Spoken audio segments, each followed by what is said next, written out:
Assalamualaikum warahmatullahi wabarakatuh. Perkenalkan, saya Tia Sadisti. Di sini saya akan membahas model pembelajaran picture and picture. Model pembelajaran picture and picture merupakan salah satu model pembelajaran kooperatif yang menggunakan gambar sebagai media utama dalam proses pembelajarannya untuk membantu siswa dalam memahami konsep atau materi pembelajaran. Dalam penerapannya, guru menyajikan beberapa gambar yang harus diurutkan atau dipasangkan secara logis sesuai dengan topik yang sedang dibahas. Lalu karakteristik dari model pembelajaran picture and picture yaitu menonjolkan keaktifan siswa, inovasi dalam penyajian materi, kreativitas dalam proses pembelajaran, serta suasana pembelajaran yang menyenangkan. Adapun kelebihan dari model pembelajaran ini yaitu penggunaan gambar sebagai media visual untuk siswa. Selain itu juga membantu siswa mengaitkan konsep abstrak dengan representasi konkret.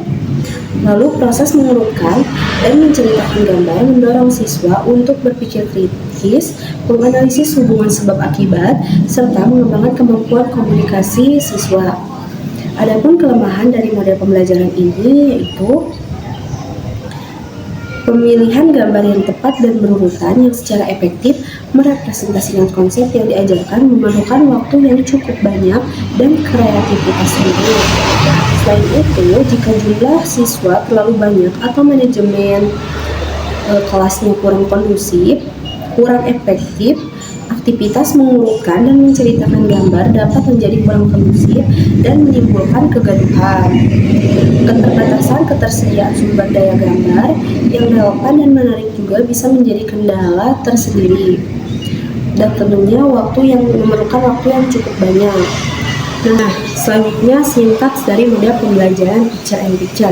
Yang pertama yaitu menyampaikan materi. Di sini guru menyampaikan materi yang akan dipelajari dan kompetensi yang ingin dicapai.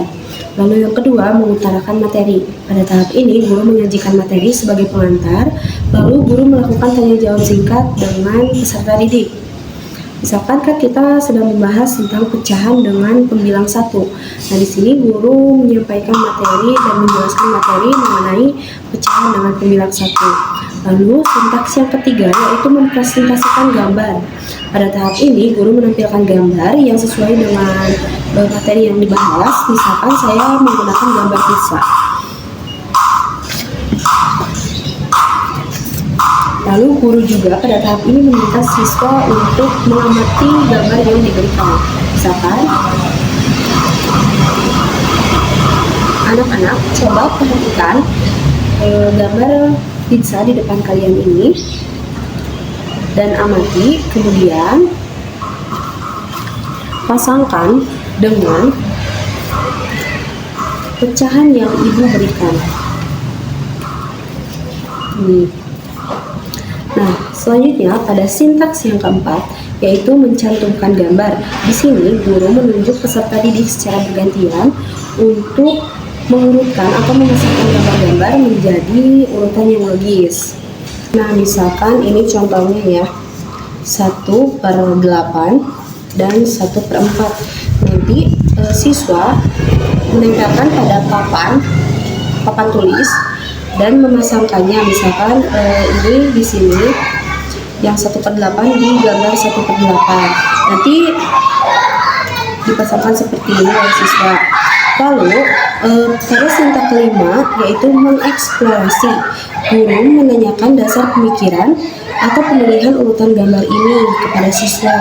Misalkan kenapa ini dipasangkan di 1/8 dipasangkan dengan gambar yang ini. Lalu kenapa 1/4 dipasangkan dengan gambar yang ada di depan kalian ini. Lalu di sini peserta didik setelah memasangkan gambar-gambar ini, materinya kan tentang membandingkan pecahan dengan pembilang sama dan mengurutkan. Nanti diberikan juga setelah menjawab dari pertanyaan ini diberikan juga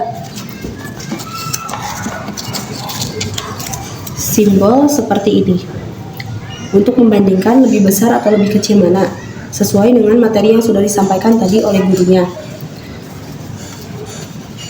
Lalu siswa juga disuruh untuk mengurutkan gambar dari pizza dan bilangan pecahan ini.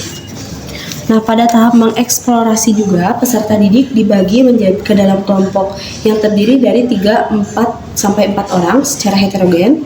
Lalu guru membagikan LKPD kepada peserta didik. Ini contoh LKPD dalam materi pecahan dengan pendulang 1 yang saya buat. Ini contoh LKPD-nya. LKPD-nya. Lalu guru menjelaskan mengenai langkah kerja pada LKPD dan mengarahkan peserta didik untuk berdiskusi serta membimbing jalannya diskusi. Nah, di sini guru menjelaskan bagaimana cara pengerjaannya, yaitu misalkan kalian isiin kelompok dulu, terus nama anggota kalian, lalu kelas. Setelah itu kalian kerjakan, bandingkanlah pecahan di bawah ini dengan memberikan simbol lebih dari atau kurang dari atau sama dengan tepat. Nah, setelah setiap kelompok berdiskusi mengerjakan LKPD, selanjutnya pada tahap kelima juga setiap kelompok mempresentasikan hasil diskusi secara bergantian. Lalu kelompok lain diberi kesempatan untuk menanggapi terhadap hasil diskusi kelompok yang presentasi. Kemudian guru memberikan konfirmasi dari setiap jawaban yang disampaikan. Lalu guru memberikan apresiasi kepada kelompok terbaik dalam menjelaskan hasil diskusinya. Yang keenam yaitu menjelaskan kompetensi.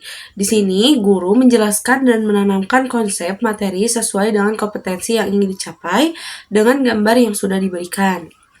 Sintaks yang ketujuh, yang terakhir, yaitu memberikan kesimpulan. Guru dan peserta didik membuat kesimpulan terhadap materi yang sudah dipelajari. Mungkin sekian pemaparan dari saya. Mohon maaf bila terdapat kesalahan. Wabillahi taufiq wal hidayah. Wassalamualaikum warahmatullahi wabarakatuh.